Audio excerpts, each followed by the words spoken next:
নমস্কার বন্ধুরা, আমি আকাশ। আচ্ছা, কোর্টরুম ড্রামা, ওয়েব সিরিজ বা সিনেমা তো কম বেশি আমরা অনেক দেখেছি। দুটো লয়ারের মধ্যে তর্ক বিতর্ক হয়, অবভিয়াসলি একজন ঠিক একজন ভুল, এবং লাস্ট অব্দি একজন লয়ার জেতে অন্য লয়ার হারে। তো এটা আমরা সবাই এতদিন ধরে দেখে আসছি। কিন্তু এমন কোনো ওয়েব সিরিজকে দেখেছেন যেখানে দুটো লয়ারই জিতে যাচ্ছে? হ্যাঁ, আজকে আমি কথা বলবো অ্যাডভোকেট অচিন্ত আইচ পার্ট 3 নিয়ে।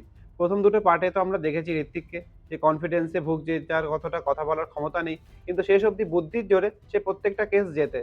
তো পার্ট 3 টাও কেমন হলো আজকে সেই কথা বলবো। পার্ট 3 তে আপনারা দেখতে পাবেন সব্যসাচী চক্রবর্তী এবং ঈশা সাহাকে। পার্ট 3 টা আজকেই রিলিজ করেছে আগস্টের 7 তারিখ হইচইতে। তো এখানেও ঋত্বিককে একই রকম ক্যারেক্টারই দেখানো হয়। সে ভয় পায়, ভুল করে, কিন্তু সে তীক্ষ্ণ বুদ্ধির জোরে বারবার সে জিতে যায়। তো গল্পে তো আমরা ট্রেলারে দেখেছি যে যে একজন মারা গেছে, ঈশার যে হাজবেন্ড। তো পরক্ষণে এসে দেখানো হচ্ছে যে সে বেঁচে আছে। তো ঈশা বলছে না সে মরে গেছে, আর সে বলছে না আমি তো বেঁচে আছি। তো গল্প কি কি হতে পারে মোটামুটি আমরা কম বেশি জানি।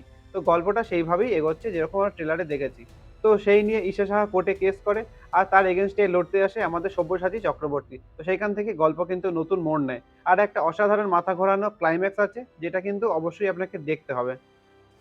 পজিটিভ যদি বলি, ঋত্বিকের যে অভিনয়, তার কথা বলার স্টাইল, তার অঙ্গভঙ্গি দেখলে কিন্তু আপনার হাসি পাবেই। আর যে জায়গাগুলো তাকে বুদ্ধিমত্তার পরিচয় দেখানো হয় সেগুলো কিন্তু বেশ দারুণ, খুব ভালো লাগবে। ঈশা সাহারও অভিনয় বেশ ন্যাচারাল, দারুণ। আর লিজেন্ড তো আছেই আমাদের সব্যসাচী চক্রবর্তী, তার কথা বলার স্টাইল, গলার যে ভয়েস, সেটাই দুর্দান্ত।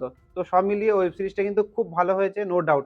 অবশ্যই কিন্তু দেখতে হবে, উইকেন্ডে দেখার জন্য কিন্তু পারফেক্ট একটা ওয়েব সিরিজ। তবে নেগেটিভ আমার যেটা মনে হলো, শুরুতে যেন আমি বুঝতে পেরে গেছিলাম যে কে হতে পারে আসল ক্রিমিনাল বা নেগেটিভ ক্যারেক্টার কে হতে পারে। তো আমার মনে হয় যারা আমরা কম বেশি দেখি web series, cinema, mystery thriller, তো আমরা একটু হলেও আন্দাজ কিন্তু করতে পারি। তো আপনারা কি বুঝতে পেরেছিলেন কি আসল নেগেটিভ ক্যারেক্টার? আমাকে কমেন্টে জানাবেন। তো একলা সেটাই বলবো, হইচইতে আপনারা দেখুন, 3 ঘন্টার কাছেরই ওয়েব সিরিজ, আমার তো বেশ ভালো লেগেছে। আমি ওয়েব সিরিজকে রেটিং দেবো 10-এ 8। আমার তো খুবই ভালো লেগেছে। তো আপনারা কি দেখেছেন বা দেখার চিন্তা ভাবনা করছেন সেটা আমাকে কমেন্টে জানাবেন। দেখা হচ্ছে আবার পরের কোনো ভিডিওতে। Thank you.